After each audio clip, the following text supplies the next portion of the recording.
I've been detained by the Nigerian government.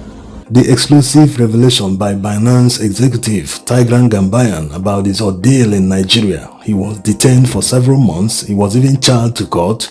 The summary of his story is that Nigerian government officials were involved in a grand scheme to scam Binance of millions of dollars. And the worst part was that if the scam eventually worked, that's if Binance paid that money to them, it wouldn't have gone to the accounts of Nigerian government. It would have gone into private accounts. So effectively, it was a grand 419 involving the executive branch and the legislative branch, even to some extent the judicial branch, because he was eventually charged to court. And you know how litigations play out in Nigeria, especially when it involves the government and a criminal matter.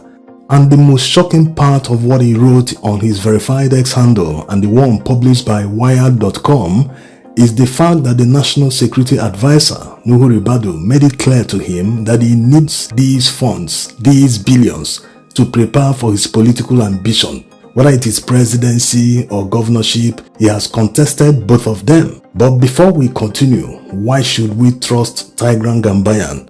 Going by his story, you can see that he's pained, he's sad. Who wouldn't be about his ordeal? Anyone who goes through this kind of thing must be very bitter. He must be trying to find ways to get vengeance against the people that put him in such an ordeal. So if he is bitter and seeking vengeance against the people that put him in this hellish ordeal in Nigeria, he might just say anything against them. After all, it is his word against them. There is no definite proof.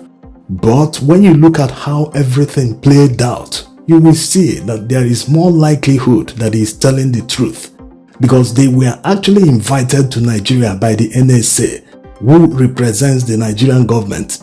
The agenda was to discuss on how to expand their services and to make it easier for the government to identify people who are fraudulent, who are trying to manipulate the exchange rate and many other issues.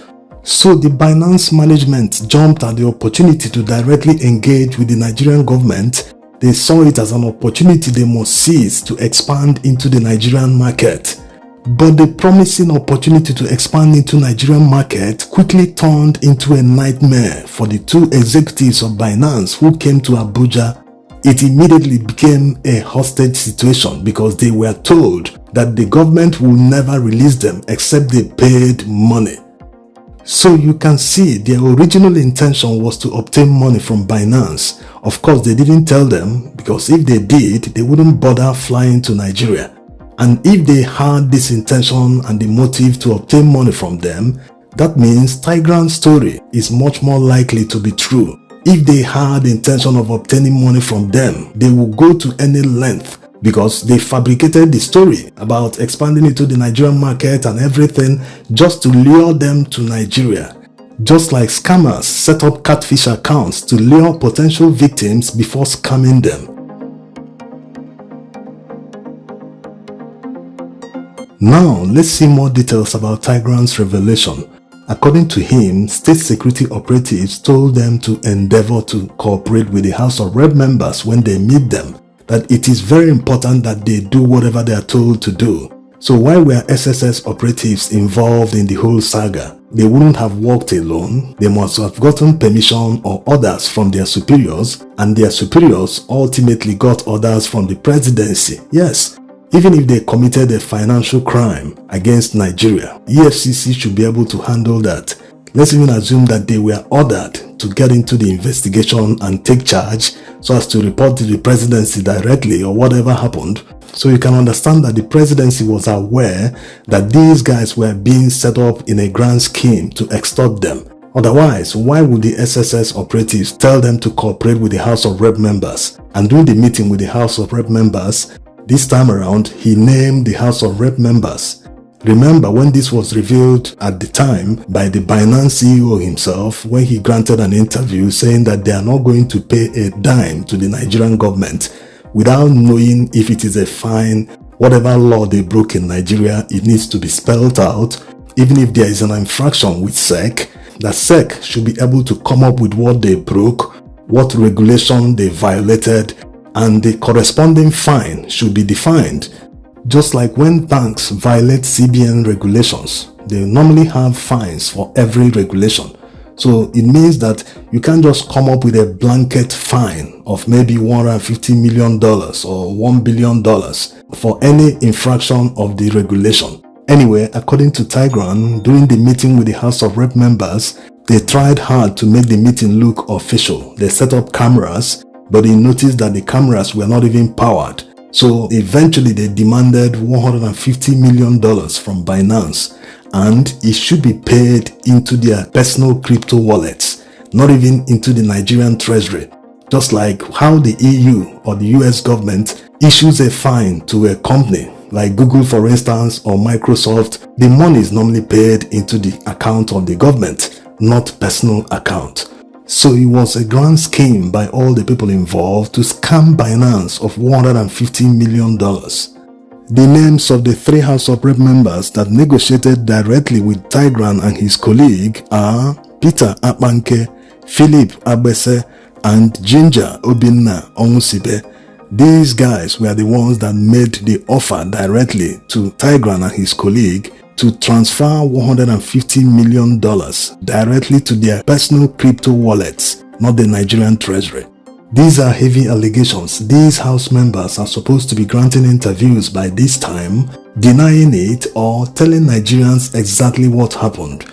Did they really try to use their office to obtain bribes from Binance executives? This is illegal in all sense. But of course, we know that from the top, all of them were involved in the whole scheme. So who is going to question them now? The EFCC were involved in inviting these people to Nigeria. Are they the ones that are going to investigate the House members now? Or are the state security operatives that were also involved in the whole scheme going to question these House members? In the case of Binance, in the last 1 year alone, 26 billion US dollars has passed through Binance Nigeria from sources and users who we cannot adequately identify. Anyway, let's see more details about Tigran's revelation.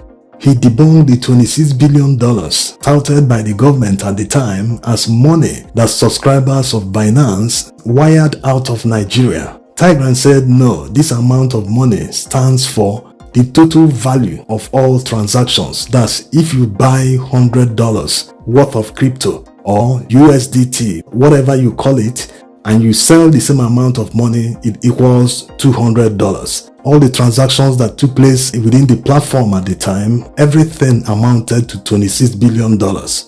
You know, the government tried to divert attention for those who are not aware of the whole story. They claimed at the time that Binance was responsible for the falling of the Naira, despite the fact that everyone was aware that the floating of Naira caused the sudden drop in value against the dollar at the time.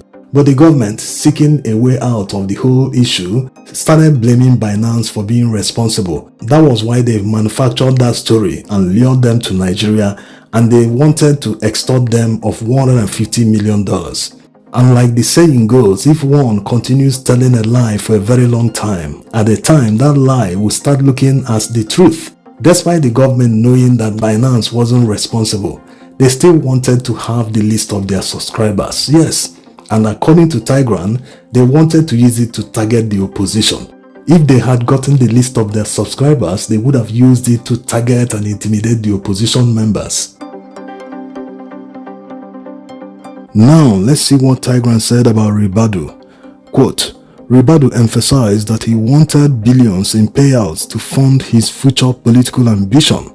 However, when the corruption scandal came to light, he was trapped, because any settlement would now be perceived as a bribe. I guess he really wanted his boss's job. Ribadu even hired a US law firm to negotiate my release, but this failed due to their incompetence and greed. Looking at you, Idayat Hassan, Ribadu overstepped his authority and embarrassed Nigeria in front of US National Security Advisor Jake Sullivan. Ribadu, acting like an AS, angered the White House and led to diplomatic repercussions. The US limited visas to the Nigerian delegation for UN General Assembly, and Biden refused to meet with Tinubu until my situation was resolved. In the end, Ribadu overestimated his influence. They thought they could secure a quick win, but instead, they created an international incident exposing his incompetence on a global scale. That's it for me for now. I don't want to dwell on this, but it's important for Nigerians to get the facts. I met amazing people in Nigeria. It's a shame that these muppets are in charge." Unquote. This is how they continue demarketing Nigeria in the international community, and they wonder why no one is coming here, no one trusts them, no one is going to invest billions of dollars in this kind of situation where they can't even trust the government, they can't trust the system, there's no rule of law, there's nothing. And they will turn around and shut down the opposition and be blaming them for demarketing Nigeria when they are the chief demarketers of this country. And if you're not ashamed about his last sentence, he made it clear that he met many amazing Nigerians, but unfortunately the worst of us continue to lead the best of us.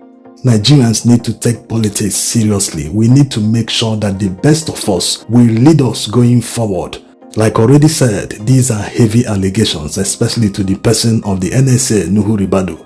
He needs to grant an interview, either deny it like they normally do, or at least tell Nigerians exactly what happened during the Binance saga.